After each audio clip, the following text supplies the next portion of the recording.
Começa agora o podcast Leitura ao Pé do Ouvido, uma atividade componente do projeto de extensão Literaturas e Leituras, Caminhos e Perspectivas para a Formação Leitora das Bibliotecas Públicas de Toledo, organizado pela Secretaria Municipal de Cultura de Toledo, em parceria com docentes e discentes da área de letras vinculados ao Centro de Educação, Comunicação e Artes, o SECA da UniOeste Cascavel. Conto Sem Asas, porém, de Marina Colasanti. Dura aldeia era aquela, em que as mulheres não era permitido comer carne de aves, não fossem as asas subir-lhes ao pensamento. Dura aldeia era aquela, em que apesar da proibição, voltando da caça ao final da tarde, e sem nada mais ter conseguido abater, o marido entregou à mulher uma ave, para que a depenasse e a cozesse e fosse alimento para ambos. E assim a mulher fez, metendo os dedos por entre as penas ainda brilhantes, arrancando-as aos punhados e entregando à água e ao fogo aquele corpo agora morto, que a fogo e água nunca havia pertencido, mas sim ao ar e à terra. Tivesse olhado para o alto por um minuto, tivesse detido por um instante sua tarefa e levantado o olhar, e teria visto pela janela bandos daquelas mesmas aves migrando rumo ao sul. Mas a mulher só olhava para as coisas quando precisava olhá-las. E não precisando olhar para o céu, não ergueu a cabeça. Cozida a carne da ave, regalou-se, engolindo aos bocados, sem quase mastigar. Firmou os dentes nos ossos, sugou o tutano. O marido não. Repugnou-lhe a carne tão escura. Limitou-se a molhar o pão no caldo, maldizendo sua pouca sorte de caçador. Passado dias, a mulher nem mais se lembrava do seu raro banquete. Outras carnes assavam e eram ensopadas na cozinha daquela casa. Na cozinha, que era quase toda a casa. Mas uma inquietação nova começou a tomá-la. Interrompia seus afazeres de repente, como nunca havia feito. Paradas breves, quase nada. Um suspender do queixo, um vibrar de pestanas, um alerta. Resposta do corpo a algum chamado que ela sequer ouvia.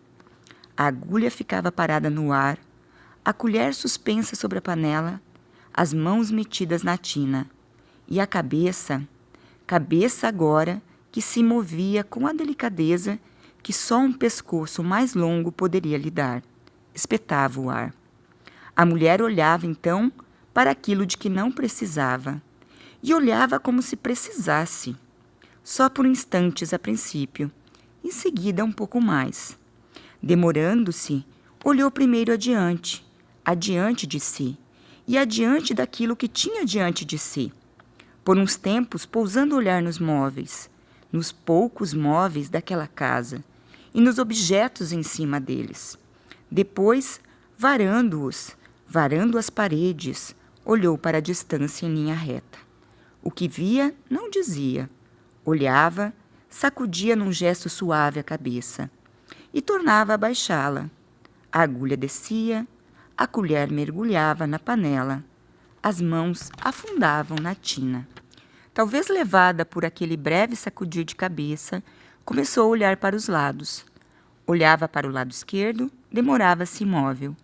E súbita, voltava-se para o lado direito.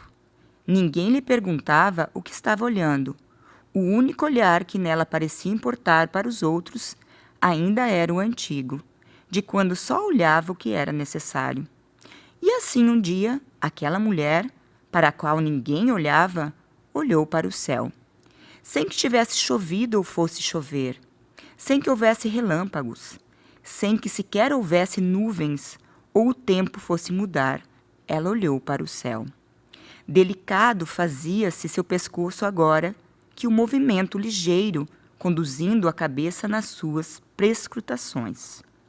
Era um pescoço pálido, protegido da luz por tantos anos de cabeça baixa.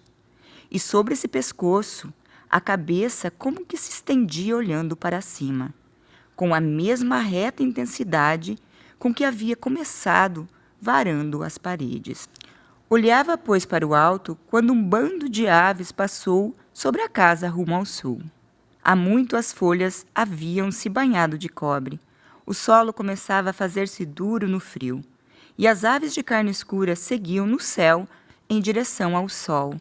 De pé, a mulher olhava, e continuou olhando até que as aves empalideceram na distância. O vento batia os longos panos da sua saia, estalava as asas franjadas do seu xale. Não, ela não voou. E como poderia? Saiu andando apenas. Escura como a tarde, acompanhando o seu próprio olhar, saiu andando para frente, sempre para frente, rumo ao sul. Por meio da simbologia das asas, esse conto faz uma remissão histórica aos papéis do homem e da mulher na sociedade patriarcal. Ele começa de forma muito bonita, mostrando a perspectiva de ambos os gêneros. Então, por meio de dura, da palavra dura. Então, dura aldeia era aquela, né? Então, dura aldeia, na perspectiva feminina, remete ali às proibições que havia nessa aldeia. O receio de que as asas das aves subissem à cabeça das mulheres, ou seja, o anseio de liberdade as alcançasse. E, novamente, dura aldeia era aquela, agora na perspectiva masculina, em que desponta do texto a questão socioeconômica. O marido, não encontrando outra caça, fora obrigado a trazer para casa a carne de ave, para que a esposa degustasse junto com ele. Um fragmento bastante interessante também é o fragmento em que ela degusta com vontade aquela carne que trazia um anseio de liberdade. E o marido sente repugnância.